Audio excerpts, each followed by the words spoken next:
Genesis 32, the New Century Version. Jacob meets Esau. When Jacob also went his way, the angels of God met him. When he saw them, he said, "This is the camp of God," so he named the place Mahanaim. Jacob's brother Esau was living in the area called Seir in the country of Edom. Jacob sent messengers to Esau, telling them, "Give this message to my master Esau. This is what Jacob your servant says. I have lived with Laban and have remained there until now. I have cattle, donkeys, flocks, and male and female servants.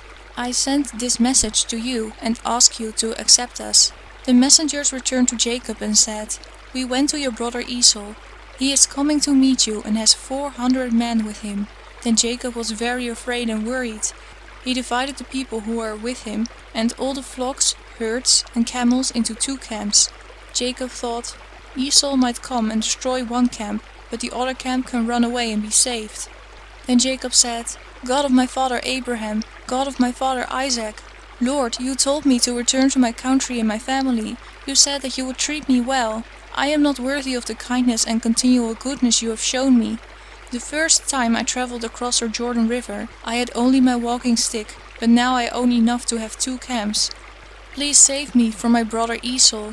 I am afraid he will come and kill all of us, even the mothers with the children. You said to me, 'I will treat you well and will make your children as many as the sand of the seashore. There will be too many to count.'" Jacob stayed there for the night and prepared a gift for Esau from what he had with him: 200 female goats and 20 male goats, 200 female sheep and 20 male sheep, 30 female camels and their young, 40 cows and 10 bulls, 20 female donkeys and 10 male donkeys.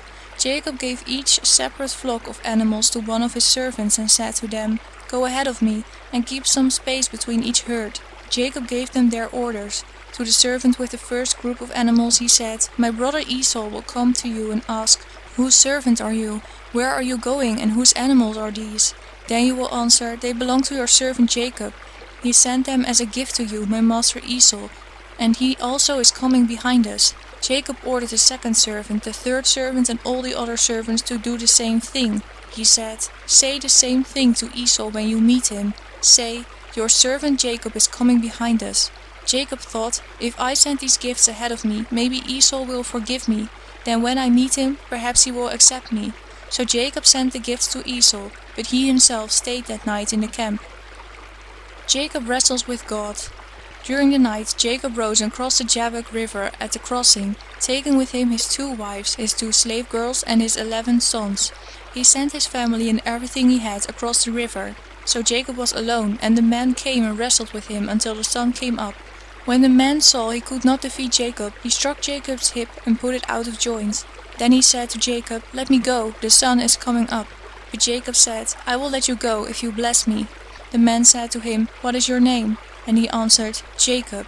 Then the man said, "Your name will no longer be Jacob, your name will now be Israel, because you have wrestled with God and with people, and you have won." Then Jacob asked, "Please tell me your name." But the man said, "Why do you ask my name?" Then he blessed Jacob there. So Jacob named the place Peniel, saying, "I have seen God face to face, but my life was saved." Then the sun rose as he was leaving that place, and Jacob was limping because of his leg. So even today the people of Israel do not eat the muscle that is on the hip joint of animals, because Jacob was touched there.